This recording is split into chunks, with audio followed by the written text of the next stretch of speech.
Tonight on KSL-5 News at 10, tragedy in Eagle Mountain. A 12-year-old boy nearly drowns in a hot tub.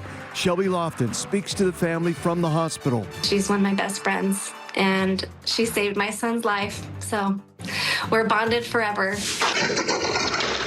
Remember this guy? He breaks through a backyard fence in Taylorsville and then tries to kick through a door to get in the house. So why is he back on the streets, even when prosecutors and victims didn't want him to be? And under the facts of this case, we continue to believe that he was a risk to the community. And hundreds of cast members arriving in the small town of Goshen for the filming of season 6 of The Chosen, the most successful crowd-funded series in history. Carol Makita takes us behind the scenes. And you guys are going to go sit on the steps next to the blue screen.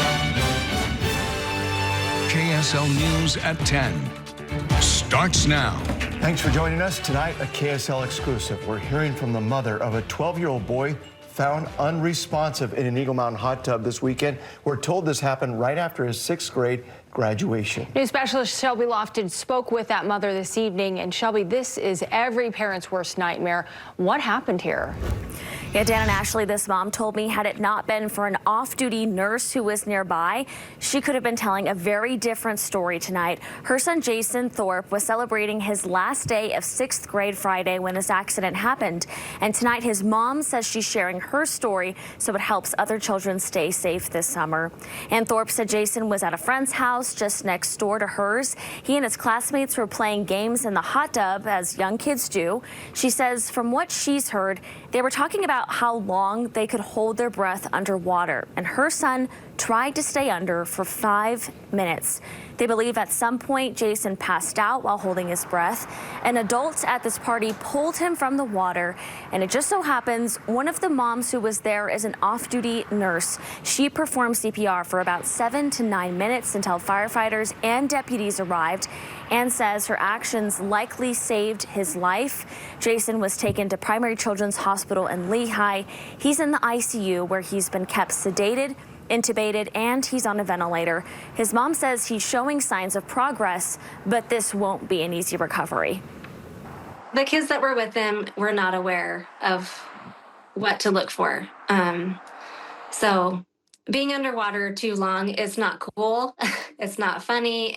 You don't need to prove anything. You're not a fish, like we're human, and we're only designed to be underwater for so long, and then we need to come up for breath. And it wasn't safe. And Ann told me Jason's doctors and his family are waiting for the 72-hour mark. That's when they'll have a better idea as to what his recovery will look like, and that will be tomorrow night. In the meantime, though, Jason's 6th grade teacher has organized a GoFundMe for his family. We have a link to that online. His family is facing big medical bills, and the road ahead for Jason could be a long one. I'll send it back to you. Wow, thank goodness for that friend who was there. Thanks a lot, Shelby Lofton, live for us tonight. One Amazon delivery driver is recovering tonight following a dog attack in Magna. According to the Salt Lake County Animal Services, the driver went through a gate to make a delivery when the attack happened.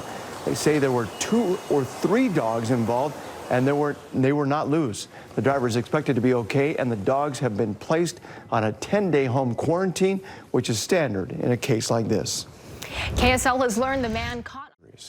The Sandy Fire Department is reminding people to be careful this weekend following a house fire. They say crews, thankfully, were able to put this one out pretty quickly this evening, and no one was hurt.